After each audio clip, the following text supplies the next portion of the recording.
So I am 21 years old, and up until last month, I thought I had met my great grandfather, my grandmother's father, in person. This is long, so bear with me.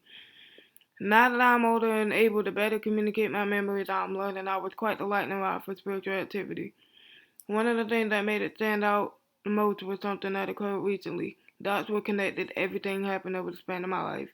I have always had a very strong tie to my great grandfather Leo, though I only met him when much younger, or so I had thought. One of my most vivid memories that is basically a core memory for me is when I went to visit my family in Washington. I was about 2 when this happened. I remember the home we entered, picked out a stuffed animal from my great grandmother's collection, then going on walks. One of the walks I remember the most was walking down the sidewalk holding an old man's hand. It was sunny, we were in the shade, and he kept asking me, "Do you want to see the money trees?" Of course I wanted to see these so-called money trees. Well, he walked me down the sidewalk and we stopped in front of a flowering tree. Not a single dollar on it, obviously. He didn't miss a beat. That's a money tree. Let's go. 19 years later, I tell my mother about this memory, and she cannot for the life of her figure out who I am talking about. We did not travel with my grandparents that year, we just her, my father, and I. I tell my grandmother about the story and she was in shock for a bit. I could not figure out why she was so surprised. Turns out her father, Leo, used to walk her all over Washington and show her these money trees. Me and my grandmother both took time describing the plant and both ended up with the same answer. It didn't raise much question for me. I relayed this to my mom. It made sense that Grandpa Leo would show both me and Nana the money trees. She was confused and told me that I, in fact, had never met my grandfather. The year we had visited, and I had not visited with any older males in the family, but we were there to visit my great grandfather Leo's grave, who had passed away before I got to fly down to meet him. This part I don't remember, and my mother told me. While I was at his grave, my mother told me that I ran up to another person's grave who had a puppy dog statue and began petting it. She told me to stop. Without missing a beat, I spun around and said, "Grandpa said I can pet the puppy," and I went back to touch the statue. My grandfather raised and trained dogs throughout his life. I have tons of other stories similar to this. I have memories of my grandfather when he died before I could meet him as a baby. I believe I have been in connection with him spiritually. My boyfriend of 5 years has crushed on me for probably 12 or 13 years. He was 2 grades below me and was a bad boy while I was popular in all honors college level classes, so I wasn't aware he existed until I met him at my dad's business about 7 years ago. He apparently talked about me being his dream girl and would see that it would never happen is why I mentioned this. So in 2009, he and his best friend, I'll call him Josh, were getting into pills due to Josh's grandfather being an amputee and unable to properly attend or understand hiding the medication, thus leaving large amounts of methadone, clonopin, hydrocodone, and such lying around. This was before the opiate crisis that has affected my generation deeply in the last 15 years. 2 days before Christmas of 2009, Josh overdosed in the bedroom that my boyfriend is currently staying in. It's a long story, but we moved back to our respective families because we were laid off during the pandemic and were in a bad wreck losing the extra car. My room has never felt spooky, never anything strange about it. But I've had a few pranks pulled on me that we believe Josh does to basically congratulate my boyfriend on being with the woman he waited for. I've woken up to sticky notes completely covering my body, my joints pulled in on the floor, and random objects moved right where I exit the bed so that I'll step on them first thing in the morning. I swear I've heard giggling. Every time I've angrily asked my boyfriend if he was messing with me and I'm awake when he's lying. He always said no. We like to think this is Josh playing practical jokes, something he was known for. But this is nothing compared to what Josh did for me in 2017. It wasn't a prank, it saved my life. 4 years ago, I went into an anaphylactic shock. I lost all ability to speak or move my lower body. I was upstairs with a curved and steep staircase separating me from my phone.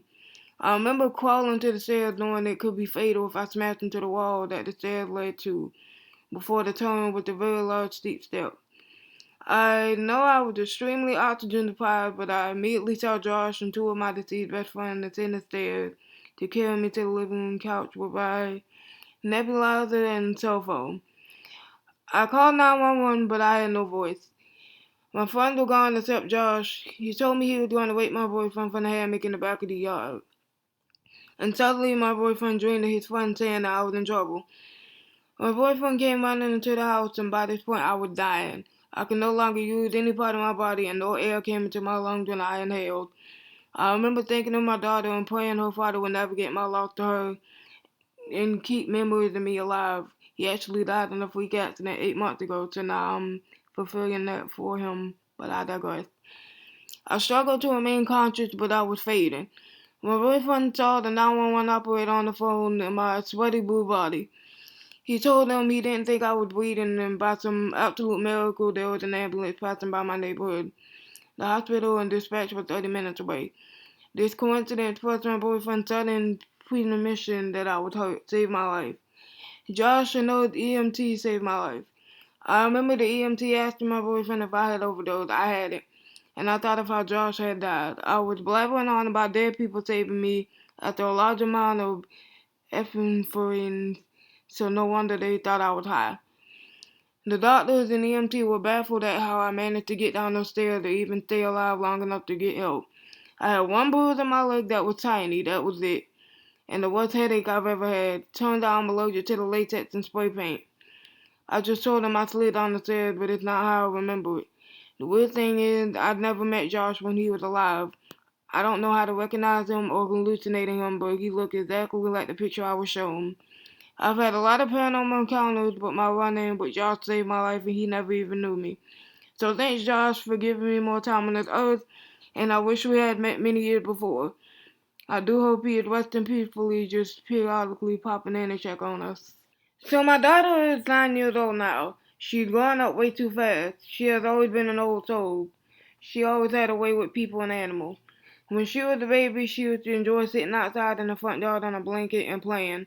There was a little tree in our front yard with a robin's nest. When my daughter was outside, the robin would come down and hang out just a few feet from her and keep her company. For my daughter, it was a completely normal thing. She would talk to it and wave, and the robin would stay for several minutes and then fly away. It was like they understood each other, and it was so amazing to watch. Her aunt lived several hours away on a ranch in the southeast corner of the state. My wife and kids went down there for a visit one weekend when my daughter was 3. The ranch has been in that family for over 100 years. They live in the same ranch house that was originally built back then, too. The matriarch of the family died several years later, or earlier, long before my daughter was born. This woman's name was Elizabeth, which is my daughter's name too. I didn't know that when we named my daughter. It was just a happy coincidence. During this visit, my daughter was downstairs playing. Everyone was downstairs playing cribbage. My wife heard my daughter talking and laughing, so she went down to check on her. She asked who was my daughter talking to, and she said the other Elizabeth. My wife brought her upstairs with her, and my daughter talked about this other Elizabeth to everyone else. She told everyone that this Elizabeth was an old woman wearing a dress. The aunt, my sister-in-law, retrieved the photo album and asked my daughter to just look through it. She didn't tell my daughter to look for anyone. She just said that she wanted to share some old pictures with her. My daughter Elizabeth took to looking at the photo album. When she came across the other Elizabeth photo, my daughter pointed her out and said, "That's her. She lives here too." After that, my daughter never saw her again. At least she never said so anyway.